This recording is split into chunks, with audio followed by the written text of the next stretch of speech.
So that's a little picture of DNA. Every twist of the helix has about 10 or 10 and a half base pairs in it. It comprises the genetic information of most organisms you can think of, including bacteria.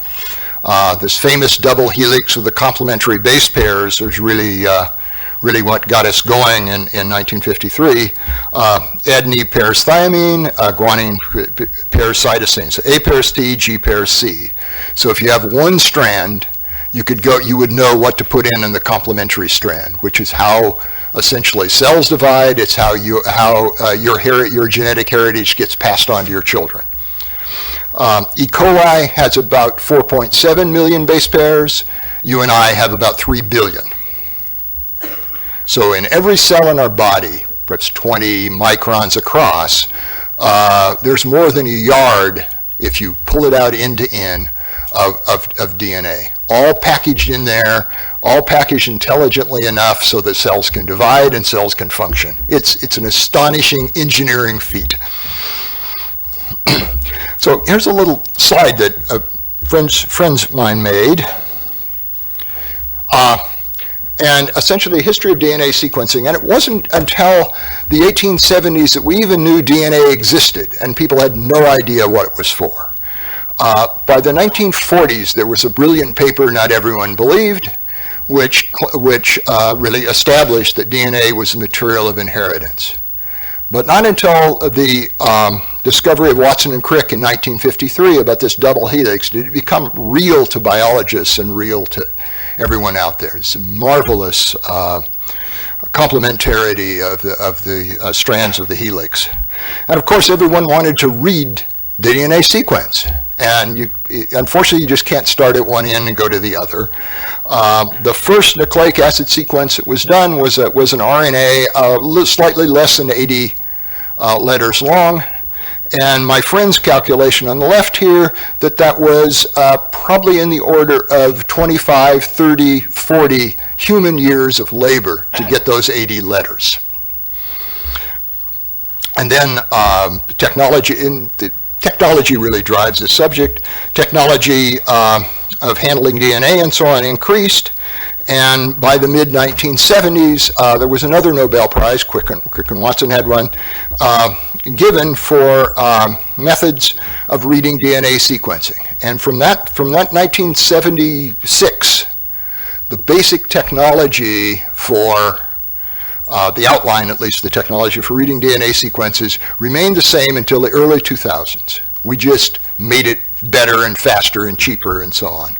By the end of by the 90s and the end of the 90s, things were so automated that you couldn't talk about the number of postdoc years or PhD years it took to do something. You had machines that cost a lot, but they did it incredibly rapidly, as I'll tell you.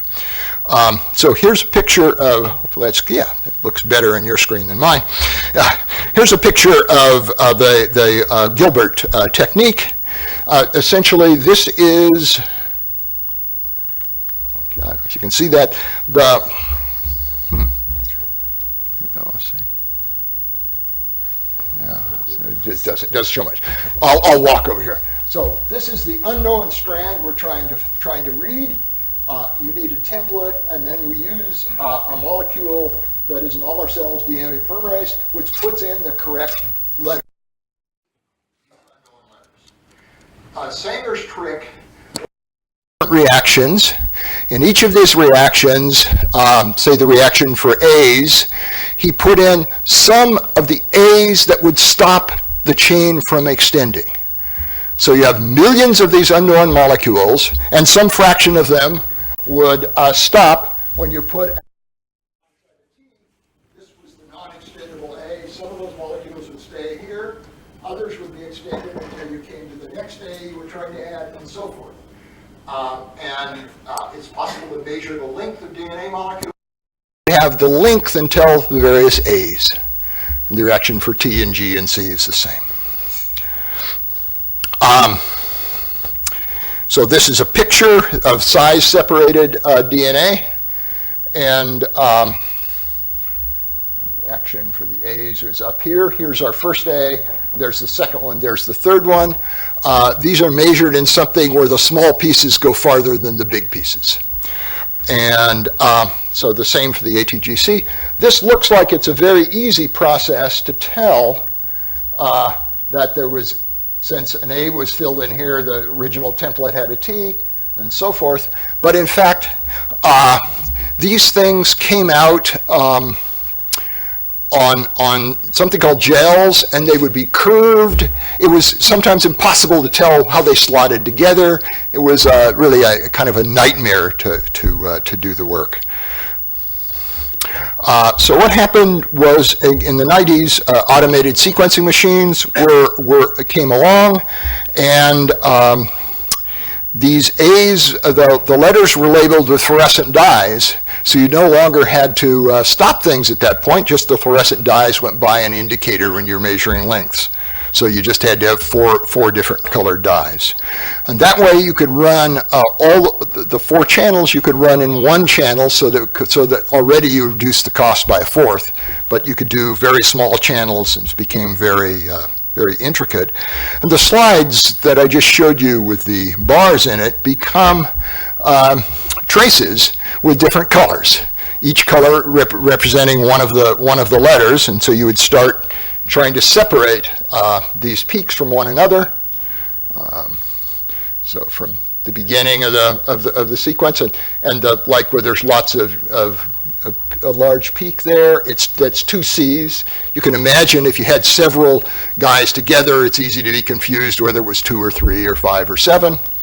And these things overlap and so on, but so you really turned into signal processing. Genetic data was collected both in the U.S. and in Europe in the beginning. GeneBank was the U.S. collection, and they started in 1982, slightly after the Europeans. This was done originally at Los Alamos by some friends of mine, and I like to tell the story that, and you have to realize that we didn't get them electronically then. You looked them up in papers and typed it in the computer. And error correction was, Nozer typed in, I typed in, and we see if we had the same sequence or not. Very painful. And it wasn't until the early 90s that most of the sequencing that was done in the world actually got entered routinely in the databases. My friends had, when they reached 1 million bases, they had a champagne party. And 2 weeks later, they reached base 2 million, and they are not still drunk. They really, it's really, and by the year of the human genome announcement, there are 15 billion bases in the database, about 3 billion of them being human. So the more recent sequencing history is that the first free living organism was sequenced in 1995, a bacterium. This is stronger. Great. Hey there, that's great. Yeah, so this was a bacterium, and in 1996, yeast, which was about 12 million base pairs, factor of 10, was sequenced by a European consortium. Very interesting statistics story about quality control there, but I'll move on. The worm in 1998, you can see factors of 10 going on here. We're at 100 million base pairs. And the private company Celera Genomics practiced by sequencing Drosophila, which was 140 million base pairs. And then the human genome after that. So what's the computer part of this anyway? It's the fact that with this way of reading, you get short reads of from 50 to 800 base pairs. And these reads are located randomly, and you don't even know which strand it's on, whether it's the Watson strand or the complementary Crick strand. And you have to piece all these things together. So it's like you had an article from a magazine that had been Xeroxed and cut into short little pieces, and you're given a wastebasket with many copies of these things all mixed up, and you try to figure out what the underlying article was. And Roger Staden in the mid-70s did exactly what any of you would do, I think. They would look for the 2 pieces that overlapped the most, oh, I believe that, scotch tape those together and keep doing it. It is a greedy algorithm. And that's pretty much how sequence assembly worked for a long time. Now, these pieces are randomly located on the underlying text, so you don't know where you are. And it's kind of worse than I'm making it sound because there are mistakes in the reading. So some of the mistakes is give us wrong letters, and sometimes the letters are missing or added additionally. And we've got to sort that out. And you don't know whether you're going on the top of the double helix or the bottom of the double helix. And repeats are absolutely an amazingly complicated problem. We all know that college professors repeat themselves a lot. But your genome repeats itself an incredible amount also, even our professorial genomes. There's one piece about 330 letters long called ALU that's in there 1 million times. So 10% of our genome are copies that have evolved a little bit, but copies of these ALU repeats. That does not make piecing the artist together simpler. And there are many, many other repeats. It's maybe up to 50, a little more than 50% of the human genome are these repeats. And of course, if you're trying to put things together so you have the shortest possible reporting, for example, here's a repeat, here's another repeat. You put these guys on top of one another, you go from 1 perhaps to 3, leaving 2 out. So you can get very, very biologically wrong by trying to solve some well-stated computer science or statistical problem.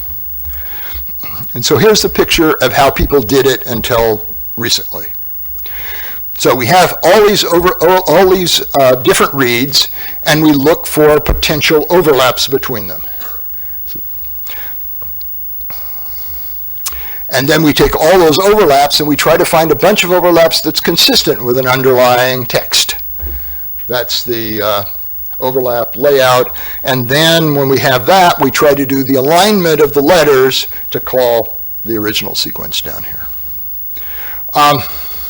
So I'll just ask you to trust me that the overlap problem, well, I'll try to impress you with how hard that is. That's the easiest of these 3, believe it or not. But I'll stick with the overlap because I think it's conceptually easier for me to talk about. So here's the overlap. You want an algorithm that finds these overlaps that might have some misaligned letters that aren't identical, and have some letters that are added in this sequence and missing up there, and so forth. Now, few people used careful comparisons for computing time. I'm going to give you that just to impress you at the magnitude of the underlying problem. So each pair of reads has a possibility they're read in the same direction or not. So every one of these, there's one with the reverse complement of one of them there. And careful comparisons take computing time proportional to the length of A times the length of B. So you have to look at, in this scheme, you have to look at every pair of letters at least once. Let's just take that as a background. Celera sequenced the human genome. They had 26.5 million reads, averaging 550 letters a read. At the time they did this, a private company started just to sequence the human genome in competition with the US government, to be frank. They put together what at that time was the largest computing facility outside of the military or intelligence services on Earth just to do this problem. It was amazing. Let's see why. So how many pairs of reads are there? It's the square of this number, so about 7 times 10 to the 14th, which is already talking about serious computation. Each pair of reads, if we take my calculation I just gave you, is 550 squared, or 3 times 10 to the 5th. So together, their computational problem was 2 times 10 to the 20th. Now, of course, they didn't do that much computing. Very smart people, but this took a lot of smart people a lot of time to handle this. And Celera had new buildings, and there were a couple of rooms that were going to be sequencing rooms, and they were 2 to 3 times as large as the room we're here. You would imagine there were going to be sequencing machines and be full of people running them. And when I got there, there were a couple of machines on the edge of one wall, and that was it. And this is a picture of the ABI machine at that time. I thought this was the most modern thing I'd ever seen in my life. When I look at this now, it looks like you just got past the buckboard. You're just inventing the automobile. And I'll tell you about what that caused. So just to summarize, putting genomes together is a really challenging job. And the computer programs that Gene Myers and the people at the Public Project used were really upgrades of what Roger Staden did back in the mid-1970s. And they're very, very hard work, very smart.